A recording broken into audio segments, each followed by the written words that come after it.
Pirmiausia, norėčiau paklausti pono Bielskio. Savo pranešimo pradžioje jis sakė, kad ponas Dominykas buvo skųstas kovo 18 dieną. Vėliau sakė, yra įrašyta ir viskas jūs pačiai. Po to jis sakė, kad kovo 17 dieną. Tuo metu tiek Delfi LT, tiek Anarchijos LT su Dariu Kucevičiumi rašo, kad buvo užpulta kovo 16 dieną. Tai vis dėlto, kurią dieną buvo užpultas ponas Dominykas buvo ir ar buvo jis užpultas? Mes galim pačio Dominyko paklausti. Vėliau antradienis kelinta yra diena. Antradienis yra 17 diena, taip aš ir teigiau. 17 diena. Tuo metu yra, kad, tarkim, Naujas Delfis yra... Kiek klaida, ir mes tą klaidą perpostinom. Ar tai yra esminis klausimas? Ne, čia nėra esminis klausimas. Kitas klausimas yra Dominykų. Yra prašoma, tarkim, jūsų portale NK95, kad jūs buvot smarkiai sumuštas. Šiuo metu mes matydami tiek aš, tiek visi kiti vizualiai mato tik tai vieną mėlynę po dešinę akim. Ar jūs tai vadinate kaip smarkiai sumuštą? Esmė yra tai, kad, kaip sakant, kad iš tiesų sumušta. Toliau dar vienas klausimas. Jūs sakėt, kad skustagalviai, jūs pažinote, jis buvo su džinsais. Ir jie yra neonacijai. Ar Karolis Kliuka yra neonacis? Mano irgi nelabai yra ilgi plaukai, dar buvo dar trumpesni.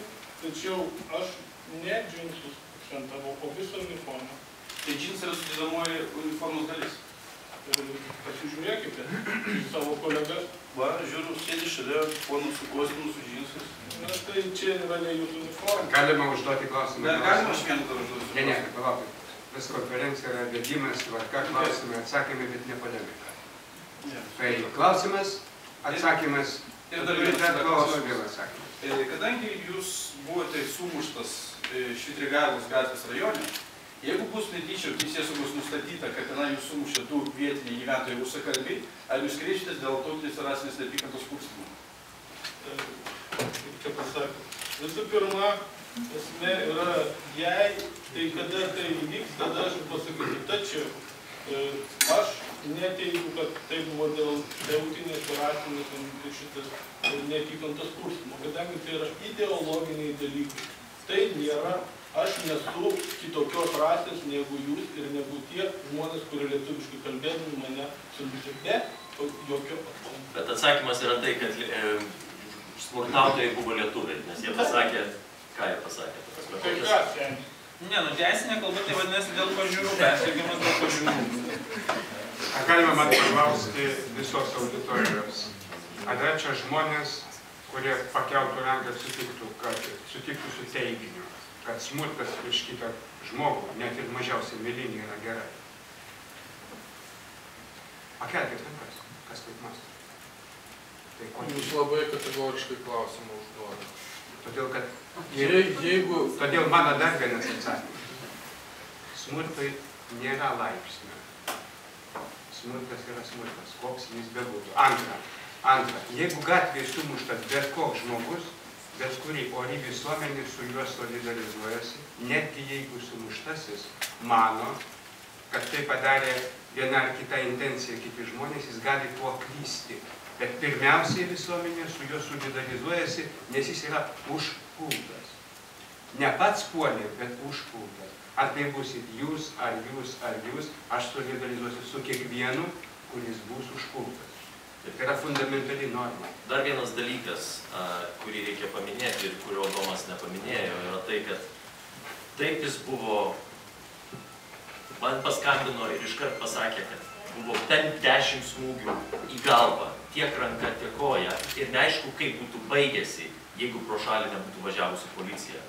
Tai šitas faktas taipogi turi būti paminėtas. Taip, bet aš taip pat dar atsiprašau, noriu atkreipti dėmesį, kad yra iš tikrųjų tose pačiose civilizuotose pasaulio šalyse kriminalizuotas daugelis nesmurtinių, bet būtent neapykantos reiškimo veikų, tokių kaip priešiškumą reiškianti šneka ir kitokie diskriminuojantis veiksmai, grasinimas, ypač grasinimas asmenių fizinių sužalojimas, susidorojimas.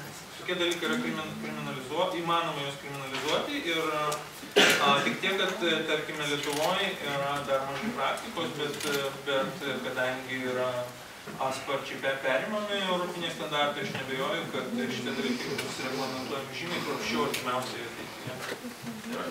Norėčiau paklausti visų pirma Karolio Tinklas, tiek kitų susirinkusių. Ar jūsų taip dažnai kartojama civilizuotose Europos šalyse kairysis aktyvistas pavojingame rajone naktį gali būti užpultas vien dėl politinių priežasčių. Tai be abejo gali. Taip. Dešinysis. Gali dešinysis. Gali be abejo. Jeigu jisai yra užpultas tamsiu paros metu pavojingame rajone, jūs iš karto šiuo atveju, kaip mes matome, sakote, jog taip, tai padarė neonacijai, tai padarė fašistai ir taip toliau. Bet aš nematau, kuo tai tiesioginių įrodymų, kodėl jūs taip galite teikti. Galima, kadangi jūs klausimas adresavot visiems, man trupučiuką lengviau. Tokią prielaidą darykime. Tam pakanka priežasčių. Gali būti ir kitos prielaidos, bet tokia prielaida taip pat viena iš versijų. Ne, tai aš tik tai galėčiau pakomentuoti. Tai ką jūs siūlot laukti, kol užmuš? Mes siūlom dabar čia visiems susirinkus išsiaiškinti vis dėlto šitą nusikaltimą, kokis jis buvo ir kaip. Ne, mes neturime jokių galimybių. Gerai, dabar mes atstovaujam taip vadinamą neonaciją. Rasa Kalinauskaitė. Mano klausimas yra toksai, tinklapyje prieš šitą sumušimą, tinklapyje, kuris priklauso, kiek suprantu, ten ir skinai dalyvauja, ar ne? Buvo skelbiamos nuotraukos šitų žmonių, buvo aprašoma, kas kokiuose darbuose dirba. Tai kaip šitas yra susiję? Kodėl jūs tai darote? Buvo tyčiojamas iš tų žmonių? Ne, tai reikia žinoti politinius oponentus. Lygiai taip pat kaip pas ponus Anarchija, tai atsiprašau, pas draugus Anarchija LT, lygiai taip pat mūsų nuotraukos yra portalė patalpintos. Mes iš to nedarom problemų. Su vardais, pavardėm. O jūs taip pat žodžiam tos užrašus po to nuotraukom? Mes neskatinam smurto tiesiog puslapėse. Ten ant merginos, pavyzdžiui, nuotraukos yra užrašyta parsiduodu už tiek ir tiek, noriu, kad mane pamylėtumėt. Čia kas rašė? Matomai rašė interneto komentatoriai. O kokiu tikslu tai yra daroma? Bet kas galėjo tą padaryti? Dar yra vienas klausimas čia. Prašau. Taip, aš norėčiau užduoti klausimą būtent Dominikui. Jūs minėjot, kad jūs užpuolė žmogus su prūstais striukė ir džinsais ir skusta galva. Tai yra praktiškai tipinis paprasto chuliganėlio apibrėžimas. Gal galit paaiškinti, galbūt kokius nors detaliau, ką nors pasakyti, kodėl tas žmogus buvo būtent jūsų nuomonė? Visų pirma, ne vienas žmogus, o antras žmogus lygiai taip pat apsirengė. Be abejo. Daugiau, kad maždaug prisimena kokią nors detalę ar kalbą, kokią nors žodžius. Buvo su marškinėliais, tai lygiai. Būtent, kad, kaip sakoma, žmonės, tai aš ir spėju, kad žmonės buvo pasiruošę šitai akcijai, dėl to ypatingų žinių, sakysime, tokių kaip emblemos ar dar nebuvo. Tačiau jūs įsivaizduokite, na, aš sutinku, kad gali būti žmogus pustas, gali būti jisai su kažkokia striukė, bet jeigu du žmonės, tokie patys, jie negali, tai aš dar kartą sakau, jokių abejonių dėl visų šitų reikalų aš neturiu. Jeigu tai būtų plėšimo aktas, aš tiek smūgių veido nebūčiau gavęs. Tai būtų paimta ir pabėgta. O tai buvo faktas, kad, kaip sakoma, man pasisekė. Dar vienas klausimas yra.